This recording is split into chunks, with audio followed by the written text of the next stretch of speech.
The last thing I want to do here with you is have a look at some images.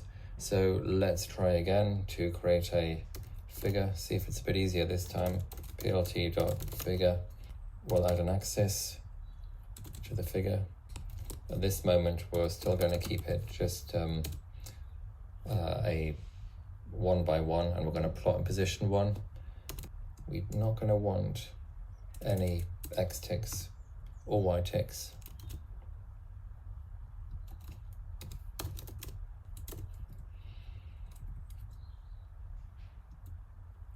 Let's get the pixels that we are going to plot.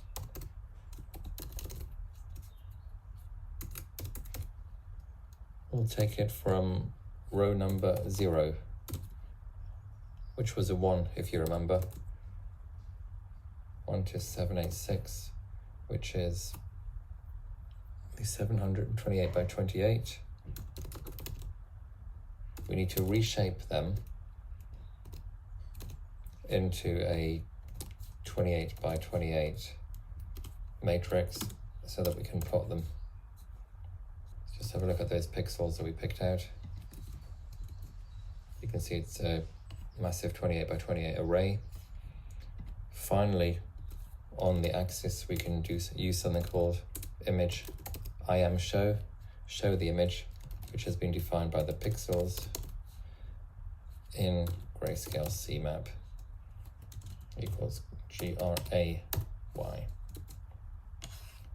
Great, we have an image. That's very exciting. It's a 1. I'm not sure I would have immediately recognized something that slanting as a 1, but that's what it is.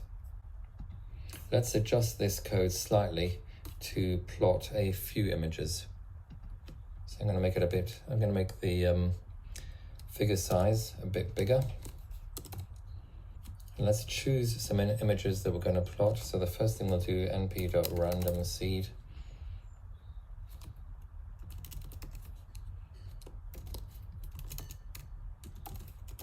If we don't do this, you won't see the same as what I see on my screen, but by setting the seed, this work is reproducible. Let's say we're going to plot 6 images, and now we'll choose the images that we're going to plot. np.random, going to have a random integer, which we will choose between 0 and we remember there were 42,001, size equals n. So hopefully if I now look at images, it's chosen at random 6 images that we're going to plot. If I choose that again, it's the same 6 images because we fixed the seed. So here's the fig size. Let's put this all into a loop for IDX row in enumerate images.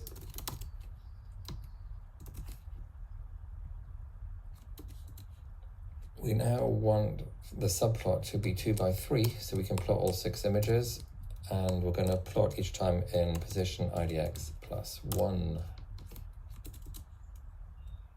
Each time round, set the X ticks, set the Y ticks, but the location now is going to be row.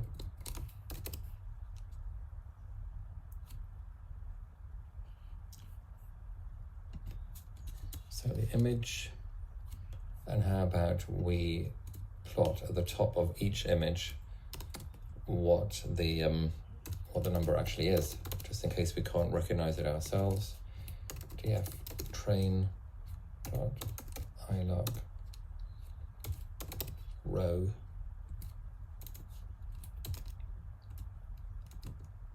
label, choose a font size equals 24. There we go.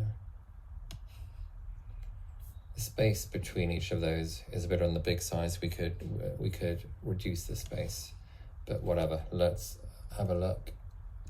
What we have: 780, 732. None of those look particularly difficult to classify, and that is it. You've had a first look at the MNIST data.